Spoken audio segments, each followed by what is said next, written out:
What do you do when your foot gets cut off? Simple, just manipulate your stand like he did and reattach the severed limb. As his foot gradually healed, Doppio came to understand that Risotto's stand ability was actually magnetism manipulation. That's why the iron in Doppio's body had been transformed into blades that tore through his flesh. As for how Risotto was able to disappear, he coated his body with iron particles, allowing him to blend into his surroundings like a chameleon and achieve invisibility. At the same time, Risotto noticed that Doppio not only possessed the ability to predict the future but also seemed like a completely different person. He realized that the truth he had been chasing for years was finally about to surface. 2年だ。恐怖に首輪をつけられた犬ころ同然となっていた俺たちが、お前は俺たちが探し求めた以上の何かに違いないと確信した。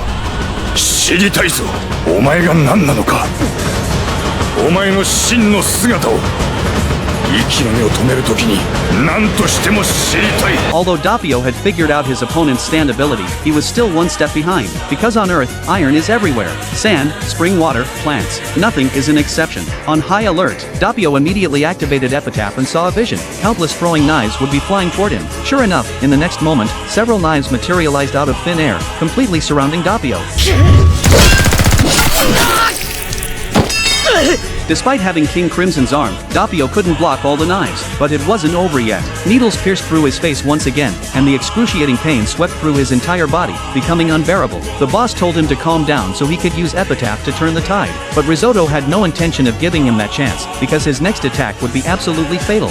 鉄分が体内から一気に外に出ちまったらどうなるのか。簡単に言うと、血がおぞましい黄色になって死ぬ。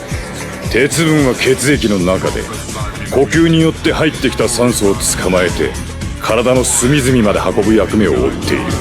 もしそれがなくなると指先や脳みそだとかに大切な酸素が全くいかなくなる。 In short, having lost so much iron, Doppio would no longer be able to absorb oxygen. His body was essentially already that of a dead man. Was Doppio finished? Of course not, because the game changer, Aerosmith, was about to arrive on the scene. When Bucciarati and the others appeared, the boss realized time was running out. He had to end everything with the next attack, because once Abacchio activated Moody Blues, his identity would be completely exposed. Epitaph activated once more, and Doppio foresaw that Risotto would circle around from the right to get behind him, then vanish again. And in the next instant, his head would be blown apart. But even in this life or death moment, Doppio remained eerily calm, because he had already figured out how to defeat his opponent. 逆に奴の頭をえぐり飛ばしてやるぜ。さっき足をぶった切ってやったみてえによ。 As Risotto disappeared again, the prophesied moment drew near. But just then, the boss told Doppio to do nothing.